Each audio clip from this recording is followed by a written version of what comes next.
नमस्कार, नेपाली ट्युटोरियल जोनमा तपाईलाई स्वागत छ र यो चाहिँ हाम्रो रिजल्ट हो जसमा चाहिँ हामीले जुम क्लासबाट यो एचिभ गरेका थियौं र मोडलिङ चाहिँ तपाई देख्न सक्नुहुन्छ त्यति कम्प्लिट छैन। सो पहिलो एक्सटेरियर रेन्डर गर्नको लागि मोडल चाहिँ अलिकति पर्फेक्ट हुनुपर्छ।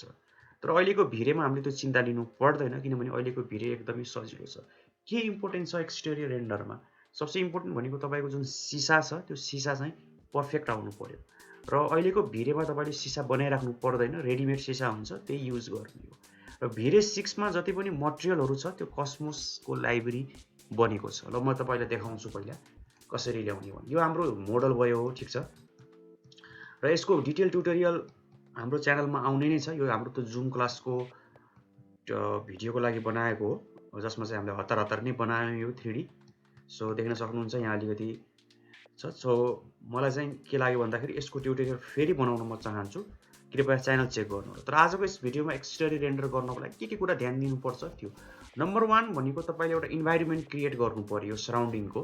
जस्तै कि मैले यो रुखहरु राखे, यो गाडीहरु हल्का धेरै हैन थोरै इन्भाइरोमेन्ट क्रिएट गर्नु पर्यो।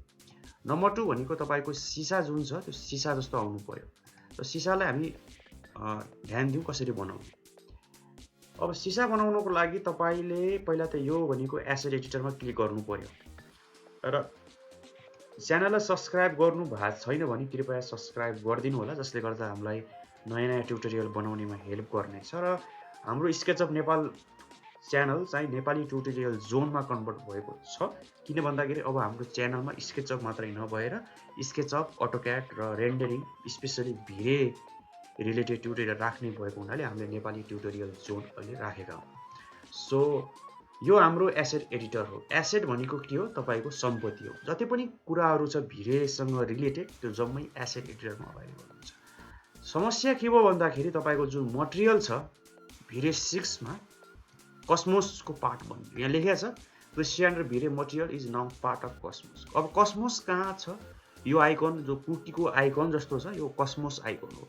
यो चाहिँ अब धेरै इम्पोर्टेन्ट बनेको छ भिरे 6 बाट। भिरे 5 मा चाहिँ मटेरियलहरु चाहिँ छुट्टै थियो। तर भिरे 6 बाट चाहिँ कसमोस चाहिँ एज अ पार्ट अफ बनेको। अब तपाई क्र्याक युज गर्नुहुन्छ भने कसमोस अलि नचल्न सक्ला अथवा त्यसको बेनिफिट तपाई युज गर्न सक्नुहुन्न। हेर्नु त यो अपडेट मागिहाल्यो। सो यस्तो कुरा अलिकति ल्याङ हुन सक्छ यदि क्र्याक युज गर्नुहुन्छ भने। सो मैले देखाएकै अनुसार भिरे चलाउनुहुन्छ भने कुनै पनि समस्या हुँदैन। अब मलाई अहिले चाहिने भनेको मटेरियल हो। मटेरियलमा क्लिक गर्छु र सर्चमा गएर जस्ट तपाईले टाइप गर्नुहुन्छ GLSS टाइप गर्नुस्, ठीक छ। त्यसपछि डाउनलोड भयो भने टिक मार्क आउँछ, हैन भने डाउनलोड गर्नु। हामीलाई चाहिने भनेको क्लियर ग्लास हो। यहाँ विभिन्न किसिमको ग्लासहरु छ। ग्लास फ्रस्टेड, ग्लास विन्डो न्युडो, यो ग्लास हामीलाई चाहिने हो है। सो ग्लास विन्डो गर्नुस्। विन्डोमा युज हुने ग्लासहरु यो रहेछ, एउटा अलिकति निलो साइनको, एउटा यो रहेछ। यो हामीले यसलाई के गर्नु पर्यो? आफ्नो मोडलमा राख्नको लागि यो इम्पोर्ट भन्ने आइकनमा के गर्नु पर्यो? क्लिक गर्नु पर्यो। अनि यसलाई तपाईले इम्पोर्ट, मैले त इम्पोर्ट गरिसकेको छु। यदि इम्पोर्ट यहाँमा गरे पनि तपाईको यहाँ आउँछ र तपाईले जस्ट टाइप गर्नु होला GLSS अनि ग्लास विन्डो न्युट्रल आउँछ। धेरै आए पनि #1 #2 भनेर आउँछ। अब यसलाई बन्द गर्न सक्नुहुन्छ र यसलाई तपाईले यसरी हेर्न सक्नुहुन्छ, ठीक छ। ओके, यसलाई हामी जेनेरिकमा हेरौं।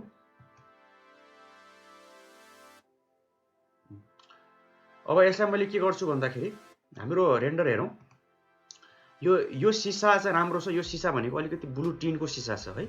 सपोज तपाईले एउटा कुनै झ्याल राख्नु भयो, त्यसमा रेडिमेड कुनै मटेरियल छ, त्यो तपाईले म टिप्स भनिराख्छु। यसमा के गर्नु होला? राइट तपाईले सपोज कसमोसबाट एउटा सिसा ल्याउनु भयो, राइट माउस क्लिक गर्नु होला, युज एज रिप्लेसमेन्ट। यो सिसालाई म रिप्लेसमेन्टको रूपमा युज गर्छु। बी फर बकेट, यो चाहिँ अलि ल्याङल्याङै छ। अल्ट दाबेर क्लिक गर्नु पर्यो। यहाँ एउटा बटन हुनु पर्ने थियो वास्तवमा। अनि यसलाई मैले रिप्लेसिङ सिन गर्दिए। तपाईले अब मटेरियल बनाउनु त फिटिक्कै पर्दैन। रेडिमेड मटेरियल खाली युज मात्रै गर्न जान्नु पर्यो। र अर्को टिप्स भनेको अब यस्तो यस्तो हुन्छ, यसलाई मिलाउनु होला है। हाम्रो जुम क्लासमा अलिकति टाइमको कमीले गर्दा मात्रै हामीले यस्तो गरेका हौं। र यो बिल्डिङ हामी सुरुबाट बनाउने छौं। त्यसको लागि तपाईले भिडियोमा चाहिँ एटलिस्ट 500 भ्यू आएको हुनु पर्यो यो भिडियोमा। सो अथवा म आफ्नो फ्री टाइममा बनाउने नै छु। ओके, तपाईले जति च्यानल भिडियोलाई लाइक शेयर गर्नुहुन्छ त्यति नै मलाई मोटिभेट हुन्छ। ओके, अब अर्को टिप्स भनेको तपाईले सिसा भित्र के राख्नु भएको छ भने इट्स ओके। ओके, पर्दा तपाईले नराख्दा पनि भयो, राख्दा त राम्रै हो, नराख्दा फरक पर्दैन। भित्र केही छैन तपाईको, यो खाली छ भने कृपया पर्दा राख्नु होला। त्यो चाहिँ एकदमै इम्पोर्टेन्ट पार्ट हो है। पर्दा राख्दाखेरि विचार गर्नु होला, कहिले नचाहिने ठाउँमा पर्दा पर्न सक्छ। जस्तै पर्दाहरु यहाँ तल छ, खासै फरक त पर्दैन, तर मिलाउनु होला। त्यसपछि सेकेन्ड टिप्स नम्बर 1 सिसा राम्रो हुनु पर्यो। म भिडियोको डिस्क्रिप्सनमा लेखिदिन्छु कुराहरु। टिप्स नम्बर 2 तपाईको सिसा चाहिँ पर्फेक्ट हुनु पर्यो। टिप्स नम्बर 1 मा सिसा पर्फेक्ट हुनु पर्यो। त्यो तपाईले बनाइराख्नु पर्दैन, स्पेशली झ्यालको सिसा। जस्तो यो सिसा भनेको त के नि गरेको छैन, त्यही पनि फरक पर्दैन। र जुन झ्यालको सिसाहरु छ, मेन तपाईको फसाडको सिसाहरु छ, त्यो चाहिँ पर्फेक्ट हुनु पर्यो। तपाईले त्यो बनाउनु पर्दैन। यदि भिरे 6 अथवा भिरे 5 युज गर्नुहुन्छ भने त्यो रेडिमेड अवेलेबल छ। ठीक छ। त्यसपछि हेर, मैले त खासै केही नै यिमा खेले छैन, न मैले यहाँ बत्ती पनि राखेको छैन, त्यही पनि तपाईको रेन्डर राम्रो आउँछ।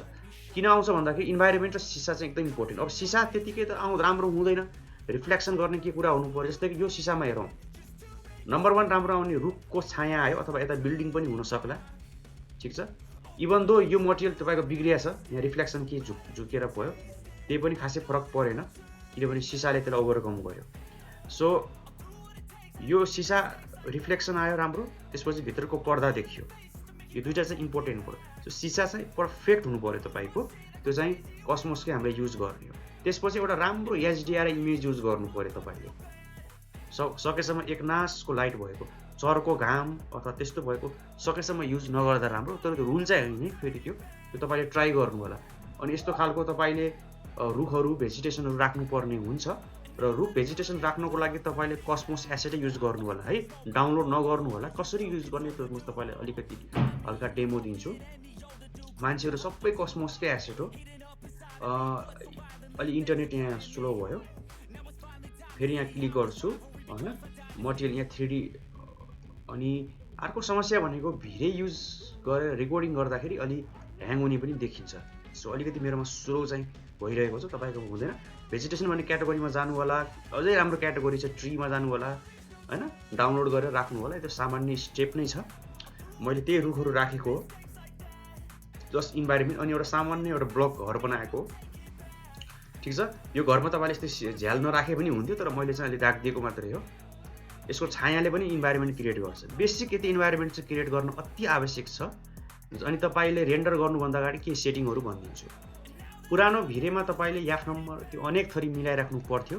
अबको भिरेमा मिलाउनु पर्दैन। तपाईले यो जुन छ नि, यो लेयर जस्तो आइकन, के कुराहरु तपाईले राख्नु पर्ने हुन्छ, राइट माउस अथवा लेफ्ट माउस क्लिक गर्नु होला। नम्बर 1 भनेको लाइट मिक्स हो, धेरै इम्पोर्टेन्ट छ। यसको बारेमा हाम्रो च्यानलमा ट्युटोरियल छ, लाइट मिक्स भनेको के हो, र यसको बारेमा फेरि म बनाउने नै छु, धेरै इम्पोर्टेन्ट कुरा हो। अनि त्यसपछि र्यान्डम कलरहरु मैले यति च्यानलहरु एक्सपोर्ट गरेको छु। एम्बिएन्ट ओक्लुजन, लाइट मिक्स र मटेरियल र्यान्डम कलर। अरु चाहिन्छ भने अरु त गर्न सक्नुहुन्छ। लाइट मिक्स चाहिँ अवश्य गर्नु होला, यहाँ ग्रुपमा राख्दिनु होला अथवा इन्डिभिजुअल गर्दा पनि भयो। रेन्डर भइसकेपछि पनि तपाई आफ्नो लाइटको भ्यालु कन्ट्रोल गर्न सक्नुहुन्छ। कहिलेकाहीँ तपाईको डोम लाइटको भ्यालु कम हुन सक्ला, अथवा कुनै लाइटको भ्यालु कम हुन सक्ला। एक्सटेरियर इन्टेरियर दुवैमा युज हुन्छ यो। सो लाइट मिक्स हामीले एउटा लेयर हामीले चाहिँ के गर्यो, अथवा रेन्डर एलिमेन्ट हामीले एक्सपोर्ट गर्यो। अरु चाहिँ हामीले एम्बिएन्ट ओक्लुजन र मटेरियल र्यान्डम कलर गर्यो। यो रेन्डर चाहिँ लो प्लस क्वालिटीको, लो प्लस 1920/1080 डिनोइजर अन हो। ठीक छ। अब लो प्लस किन भनेको भन्दा तपाईले चाहिँ मिडियममा गर्नु होला सकेसम्म। मिडियम प्लस हाईमा गए त अझै बेस्टै भइहाल्यो। मिडियम प्लस गर्नु होला। अनि 1920/1080 गर्नु होला। यदि इमेज सेभ गर्न चाहनुहुन्छ रेन्डर भइसकेपछि अटोमेटिकली भने यहाँ अन गर्नु होला, हैन भने म्यानुअली गर्नुहुन्छ भने अफ गर्दा भयो। ठीक छ। मैले अहिले अफ गरे किन मैले रेन्डर त गरिसकेको छु। आजकल के छ भन्दाखेरि यो रेन्डर तपाईको रिज्युम पनि गर्न मिल्छ, बिचमा रोकेर पछि। यसको बारेमा हामी पछि ट्युटोरियल बनाउने छौं। अनि मेन भनेको डिनोइजर अन गर्नु होला। यो बन्द गरिदिनु भयो। प्रोग्रेसिभ बकेट रेन्डरिङ एउटा सानो बक्स आएर रेन्डर गर्छ, त्यसलाई बकेट रेन्डरिङ भन्छ। यो गर्नु ठीक छ।